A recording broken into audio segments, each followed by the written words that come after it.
She walked into the bank wearing a simple black dress, flat shoes, and a small handbag. Her hair was tied back in a neat bun and there was no sign of makeup on her face. Her name was Amanda Cole. She looked like any regular woman walking into a bank to ask questions or maybe open a new account. But Amanda was far from regular. She was the CEO of that same bank. She owned 72% of the shares. She had worked for years, from cleaning floors to building her own real estate empire.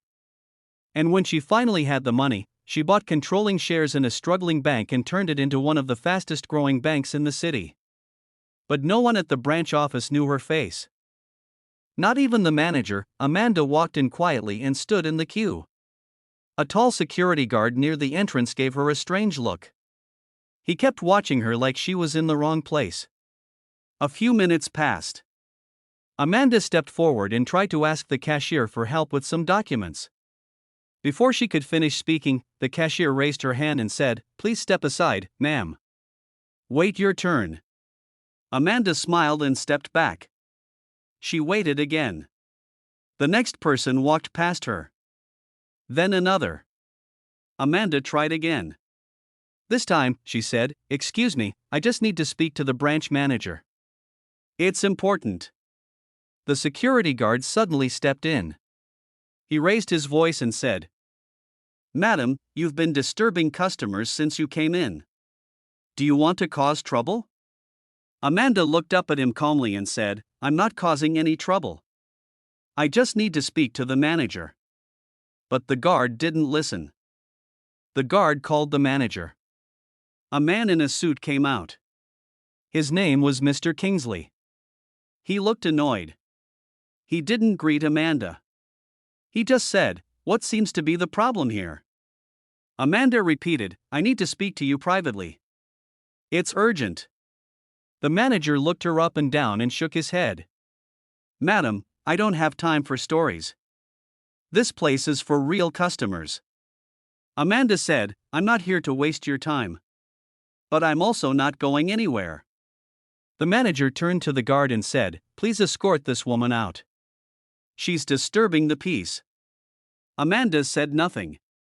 She followed the guard outside. People in the bank whispered and laughed quietly. A woman in a corner said, "Some people don't know shame. Imagine coming here to beg and making noise like this." Amanda stood outside, took her phone, and made one call. She said only one sentence. "Tell the board we have a situation." Then she waited. 15 minutes later, 3 black cars drove into the bank's parking lot. The doors opened and 6 people stepped out. 2 were in suits. One woman carried a file in her hand. The others looked official. Amanda didn't move. She watched them enter the bank. One of them greeted her with a small bow. "Good afternoon, Ma. We're here to fix the mess." Amanda gave a small nod and stayed outside. Inside the bank, everything changed. The man in the suit walked up to the manager and said, "Are you Mr. Kingsley, the branch manager?" Kingsley said yes. "We need to speak to you in your office. Now." The cashier who had shouted at Amanda watched them in confusion. Customers looked around. Something was clearly happening, but no one knew what. Inside the office, Kingsley sat down with shaky hands. "What is going on?" he asked. The man replied, "You just publicly humiliated the owner of this bank. The woman you threw out, her name is Amanda Cole. She is your boss's boss. She owns the bank." Kingsley's face turned white. No, she never introduced herself. She didn't say anything. The woman beside him said, "And did she need to? Do you treat every customer this way? Or just the ones who don't look rich enough for your attention?" Kingsley began to sweat. "I didn't mean to offend her. I thought." The man said, "You thought she was nobody. You didn't ask questions. You didn't show respect. You used your position to embarrass a woman you knew nothing about." They called Amanda in. She walked in calmly. The room went silent. Kingsley stood up. "Madam, I had no idea. I am so sorry. Amanda looked at him and said, "Do you treat all customers this way or only the ones who look like me?" Kingsley swallowed. "No, Ma. I mean. Yes, Ma. I mean. I didn't mean harm." Amanda opened her bag and pulled out a document. "This is your dismissal letter. You are no longer employed by this bank." She turned to the security guard. "You too. Leave your post. Your contract has been terminated." Both men were shocked. The guard tried to speak, but Amanda raised her hand.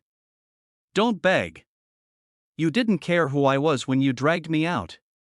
Don't start caring now." Amanda sat at the manager's desk. She looked around the office and then at the staff who had gathered. "Let me say something to all of you," she began. "Power is not always loud. It doesn't always come with noise. Sometimes, it walks in quietly and watches how it is treated." The staff stood silently, ashamed. Many of you saw what happened earlier. Not one person stepped in. Not one person said, "Let her speak." You all judged me by my appearance. But I don't blame you alone. This is how society trains us. To look down on people who don't dress the way we expect.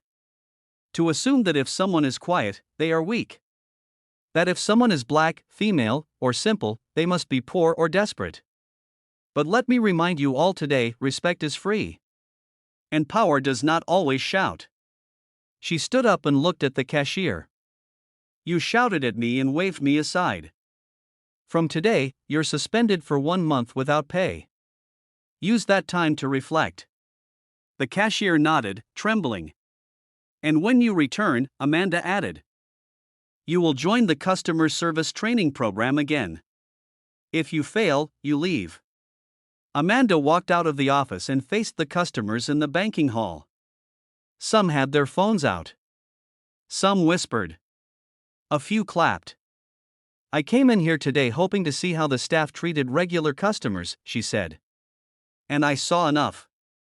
One woman stepped forward and said, "I'm so sorry for what happened to you. It was not right." Amanda smiled and replied, "Thank you. But today was not about me alone. It was about every customer who's ever been mistreated just because they looked ordinary. From now on, this branch will be the model for customer respect. Anyone who breaks that rule will meet me again." The next day, news spread everywhere.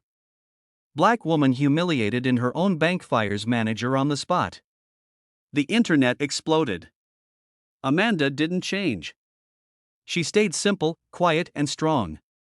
And from that day forward, anyone who walked into that bank was treated with respect. Because real power had spoken.